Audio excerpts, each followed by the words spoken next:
Năm 1933, Hitler trở thành thủ tướng Đức.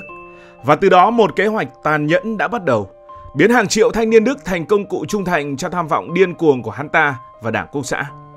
Đây không chỉ là một câu chuyện về chiến tranh hay chính trị, mà là một hành trình tẩy não một thế hệ. Từ những lớp học bị bóp méo, những buổi huấn luyện khắc nghiệt, đến những chiến dịch tuyên truyền không ngừng nghỉ. Kết quả là hàng triệu tâm hồn trẻ đã bị nhào nặn, sẵn sàng sống và chết vì Hitler. Chỉ vài tháng sau khi Hitler nắm quyền, Đảng Quốc xã nhắm đến hệ thống giáo dục, chìa khóa để kiểm soát tương lai. Bộ trưởng Bộ Giáo dục Gerhard Röss ra lệnh cải tổ toàn bộ trường học.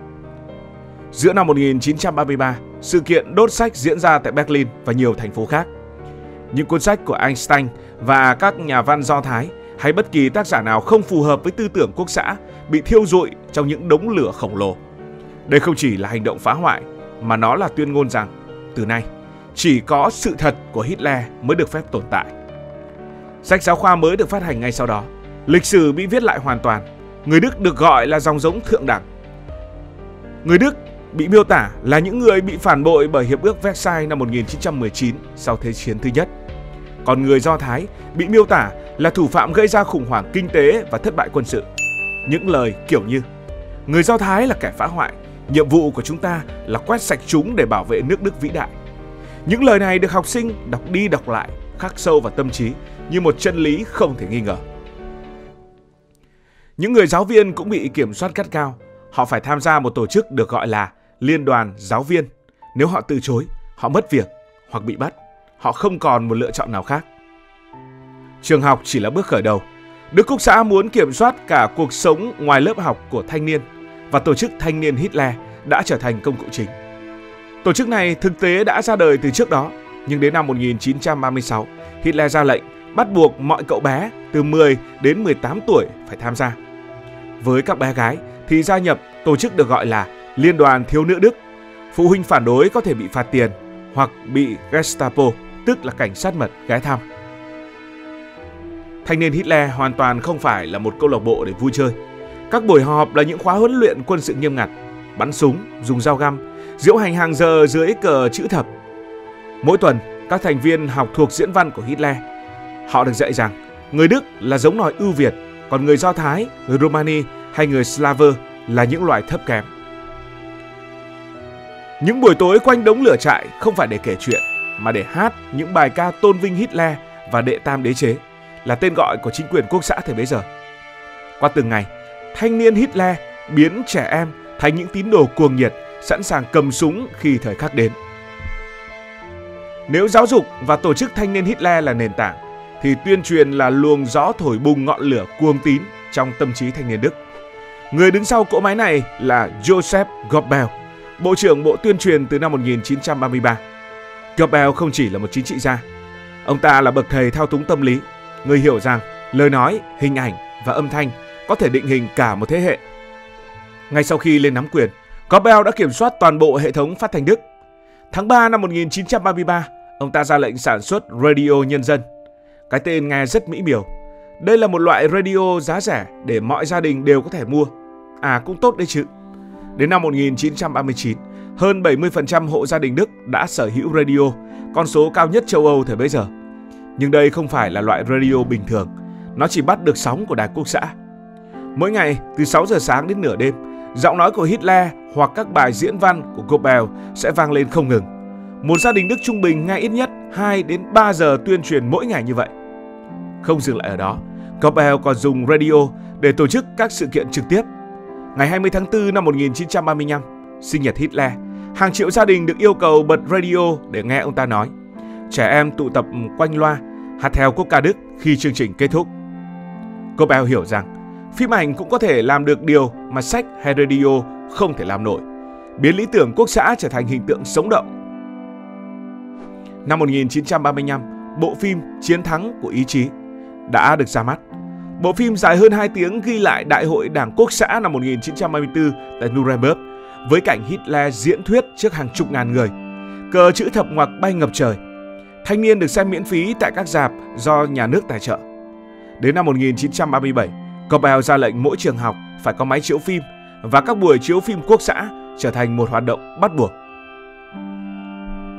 Ca ngợi Hitler là một chuyện, Goebbels còn làm phim tuyên truyền chống kẻ thù. Phim Người Do Thái Vĩnh Cửu năm 1940 miêu tả người Do Thái là những kẻ phá hoại thế giới với hình ảnh ghê rợn nhằm kích động lòng hận thù. Ngoài radio và phim, Goebbels phủ sóng tuyên truyền qua áp phích và báo chí. Những hình ảnh này xuất hiện ở trường học, ga tàu, thậm chí là cả trong những nhà thờ. Goebbels không chỉ dùng truyền thông, ông ta còn tổ chức các sự kiện lớn để kích động cảm xúc.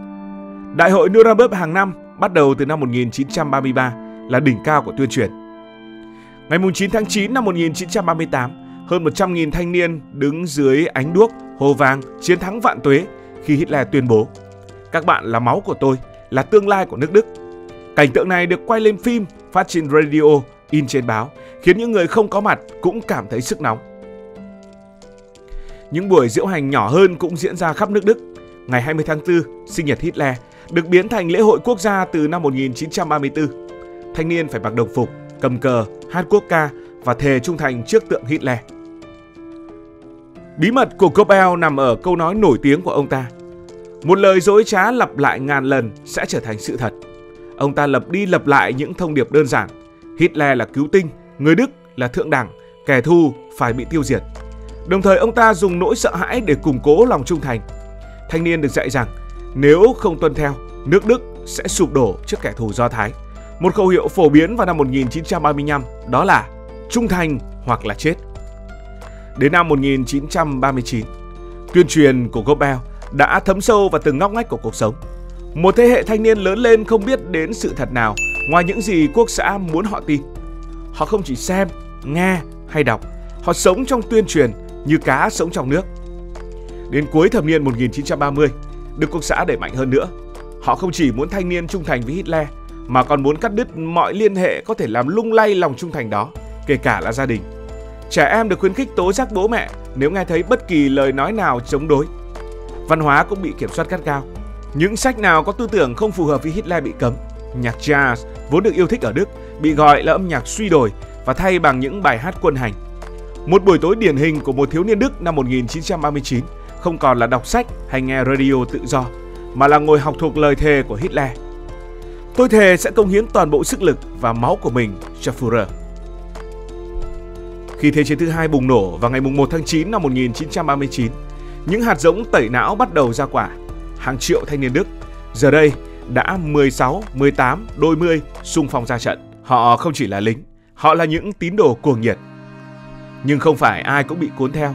Một nhóm nhỏ thanh niên chống đối, nổi tiếng nhất là Hoa Hồng Trắng, do anh em Sophie và Hanson lãnh đạo. Năm 1942 đến năm 1943, họ đã bí mật phát tờ rơi kêu gọi lật đổ Hitler. Sự phản kháng của họ là bằng chứng cho rằng không phải mọi thanh niên Đức đều bị tẩy não hoàn toàn. Đến năm 1945, khi Đức thua trận, nhiều thành viên của thanh niên Hitler bây giờ mới chỉ 14-15 tuổi vẫn được huy động vào những đơn vị tuyệt vọng như là lực lượng dân quân. Họ cầm súng chống lại quân đồng minh dù biết rằng thất bại là không thể tránh khỏi. Ngày 8 tháng 5 năm 1945, Đức Quốc xã đầu hàng. Nhưng những gì mà chúng để lại không chỉ là đống đổ nát của chiến tranh, mà còn là một thế hệ thanh niên Đức bị tổn thương sâu sắc. Nhiều người sống sót cảm thấy lạc lõng, không biết tin vào điều gì sau những lý tưởng học được nhồi nhét sụp đổ. Một số trở thành nhân chứng, kể lại câu chuyện để thế giới không quên. Cách Đức Quốc xã tẩy não thanh niên là một bài học lịch sử đau đớn nhưng cần thiết. Nó cho thấy sức mạnh của giáo dục, của tuyên truyền và sự sợ hãi có thể biến con người thành một điều gì đó ghê tởm. Và quan trọng hơn, nó nhắc chúng ta rằng sự thật và tự do tư tưởng là những thứ đáng để bảo vệ bằng mọi giá.